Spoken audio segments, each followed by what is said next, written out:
Hello. If you clicked on this video, that means that you have been invited to give Thomas GIA exam. And that means you need to understand Thomas GIA in much broader scale and understand how exactly Thomas GIA exam is structured so that you can pass the exam. So let's get started. First part is to understand exactly what Thomas GIA exam exactly is. So it's one of the aptitude tests where you have 5 different sections, which I'll explain in a while. What are those sections? And you have 12 to 16 minutes to complete the full exam. And you have almost 200 questions to attempt. But of course, you don't need to attempt all the questions, but it's best to attempt as many as you can. The reason why you need to attempt as many questions as possible, because it is percentile based exam, meaning that doesn't matter how well you perform, if somebody else has performed better than you, then he have a higher score. So that's why you are rated based on who has performed the best. So for example, if someone has done out of 200, somebody has done 195 questions, then that's the 100 percentile.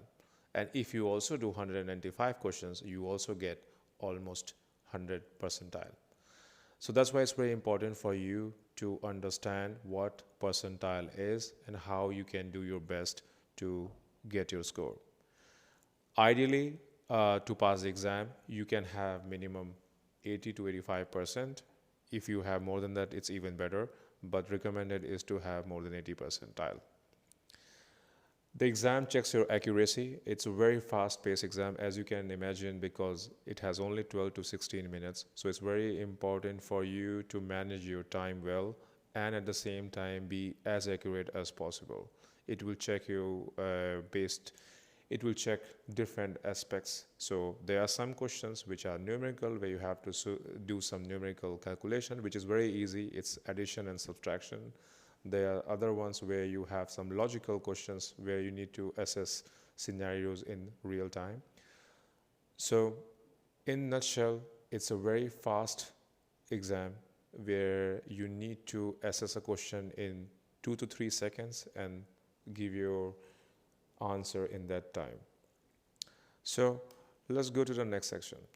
What is general intelligence assessment? As I was mentioning, so it has 5 sections, and those 5 sections are comprising of, there's one section which is for reasoning. It checks your logical decision making, so it will have a bunch of questions which will check your reasoning part. I also have some examples for you to see how the real questions will look like. Then they have something called perpetual speed. It's attention to detail and learning agility. It will try to assess you on that area.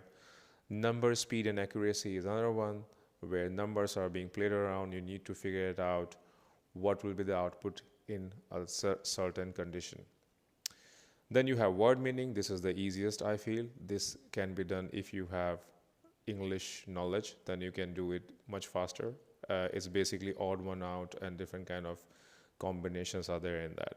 Last one is the toughest one, which is the spatial visualization, abstract thinking and data structuring. In this one, you really need time to assess what each and every structure is looking like. In my personal opinion, I do think that the reasoning, perpetual speed, and number, speed, accuracy, and spatial, all 4 sections are really, really tough if you haven't practiced as well.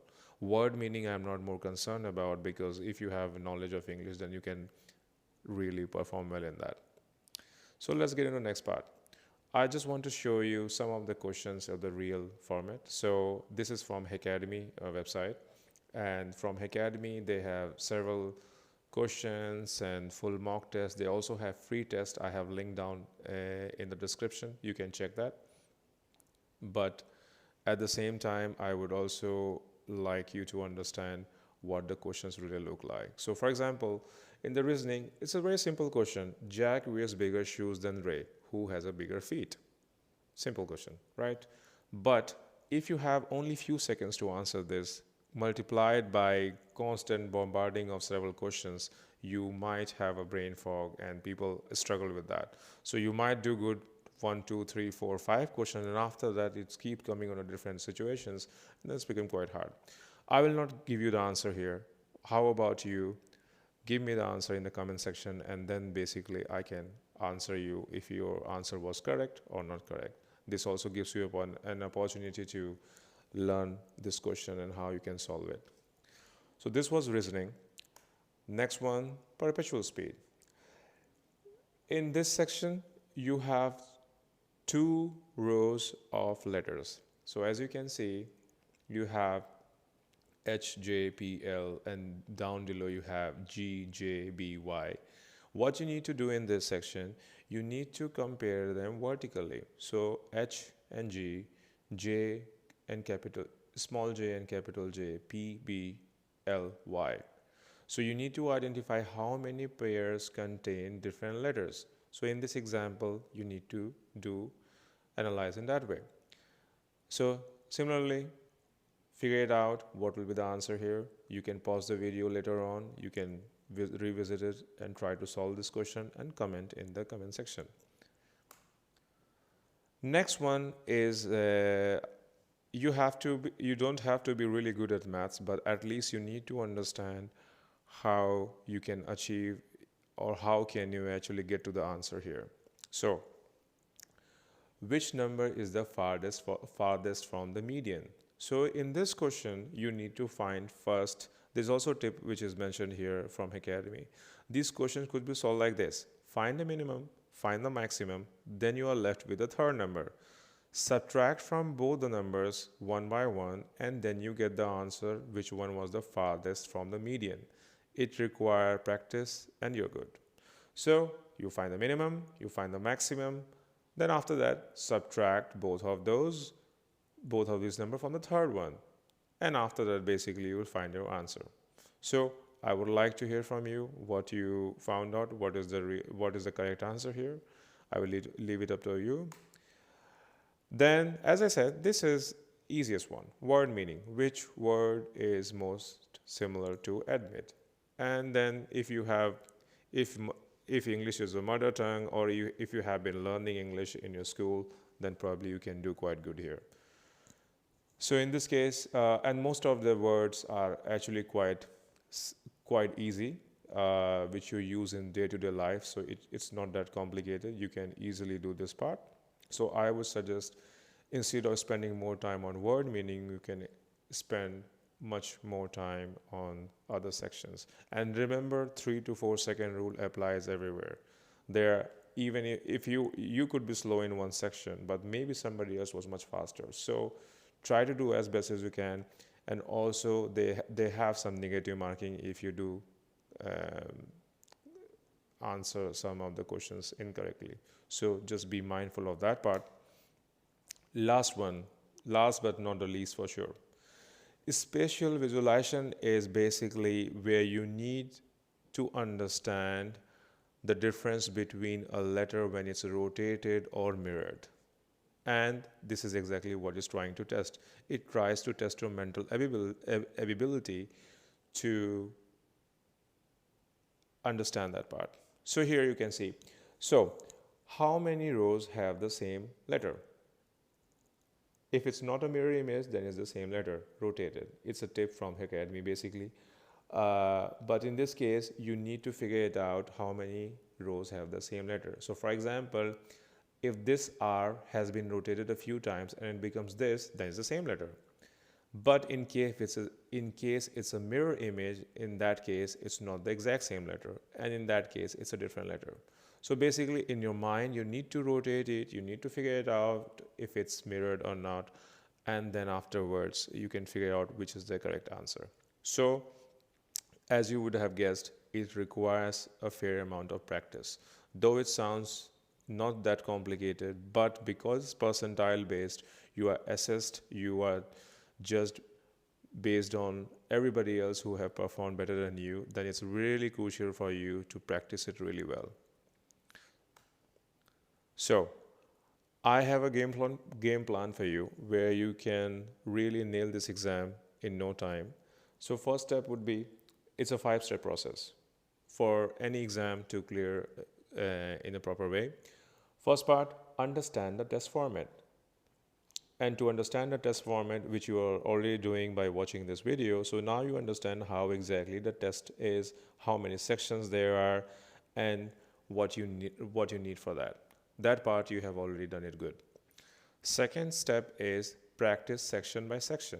So instead of focusing on all full exam at the same time, you should focus on one section. So let's say you start with reasoning. Make sure that the reasoning is you have done reasoning really well. After that, go to the next section and keep making sure that you have really understood each and every section and you are performing well in each section before jumping to the next one. Once that part is done, once you have understood each and every section and you are comfortable with the question, how to solve it. Remember, in this part, you only need to solve all these questions from the section. So you are not really building your speed yet. You are just trying to familiarize yourself with the questions and what you need to do for that section. And then in the next step, keep practicing on these sections, and now your job is, or now your goal is to make sure your speed goes better. And now you want 3 to 4 seconds.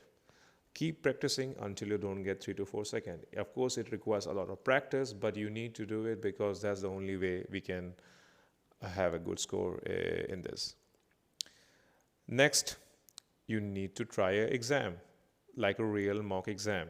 Try an exam simulated test. So real exam kind of a scenario you need to assess yourself. So for that, of course, you need to practice somewhere, and for that, I have something for you after this slide which can really help you. And once that's done, you are ready for the exam. So I would say step 3 and 4 are really important for you because you keep practicing, making sure accuracy is correct, your time is getting better, and then you try to do the full exam, and in that it has to be done like a real exam. So there's no shortcut over there. You set time aside and you see how many questions you have attempted, what's your score on that, and then after that you can assess yourself. So you need to practice somewhere. And to help you practice that, we have something for you. So Heycademy, so most of the questions which you have seen here, actually all the questions what you have seen in this video are from Heycademy. And Heycademy has been helping thousands of students globally to pass different kind of job aptitude exams. That's why I suggest, or I highly recommend you to try Heycademy. It has real Thomas GIA style mock tests, which will give you plenty of practice tests where you can go and assess your weaknesses, your strong points, and keep practicing it. It has 1,000+ questions for Thomas GIA. You also get your instant results, detailed feedback, timed practice to build speed. You have clear explanations for every question. It's mobile friendly and easy to use because you need to practice a lot. So in that case, you also need to access it on the mobile friendly device, which is totally possible with Heycademy. I will put all the links down in the description of this video. Please go ahead, click on that link, and you can also use the code success25 to get 25% off on all the paid packages, which is already not that much, but you still get 25% off. But not only that, there's a free test also from Heycademy. If you would like to just try a free test, no problem. You don't have to pay anything. You can just try a free test as well. And that link is also down there in the description. So thanks for watching and all the best for your exam.